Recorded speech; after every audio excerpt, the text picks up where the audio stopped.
जो हमने अभी तक इस बारे में अकाउंटिंग के बारे में बात किया, तो इसमें कुछ इंपॉर्टेंट टर्म्स आए हैं।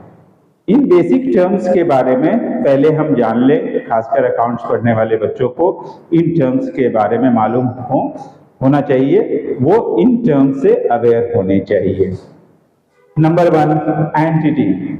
It means a reality that has a definite individual existence. Entity हम उसे कहेंगे जिसका अपना एक डेफिनिट इंडिविजुअल एग्जिस्टेंस है। बिजनेस और बिजनेसमैन ये दो अलग अलग इंडिविजुअल हैं, इन दोनों को हम कभी एक नहीं मानेंगे। बिजनेसमैन वो है जिसने उस बिजनेस में अपना पैसा लगाया है, लेकिन बिजनेस एंटिटी की अपनी एक अलग इंडिविजुअल एग्जिस्टेंस होती है, तभी तो वो समय समय पर प्रॉफिट वगैरह देता रहता है बिजनेस में पैसा लगाने वाले को।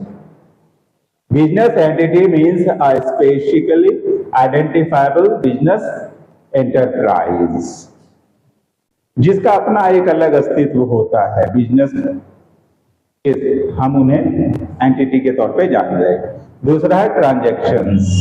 दो या दो से ज्यादा पार्टियों के बीच जो लेन देन होती है उन्हीं को हम ट्रांजैक्शंस कहते हैं। An event involving values between two और मोर पार्टीज।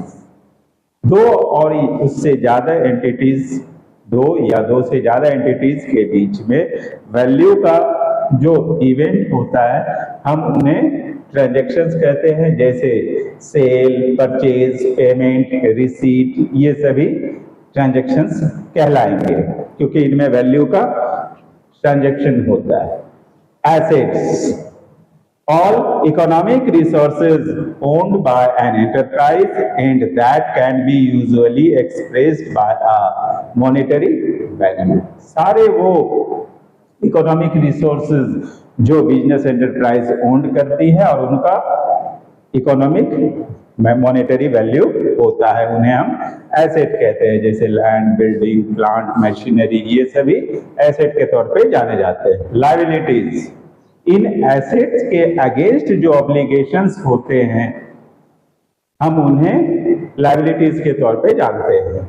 दीज आर ऑब्लिगेशंस और debts that an enterprise has to pay at some time in future, जिन्हें अभी नहीं तो कल को बिजनेस को पे करना है। जैसे कि क्रेडिटर्स हो गए, फाइनेंसर से लोन लिया है तो वो लोन हो गए, कोई भी चीज जो कि कल को पे करना है वो लायबिलिटीज के अंदर आएंगे। कैपिटल।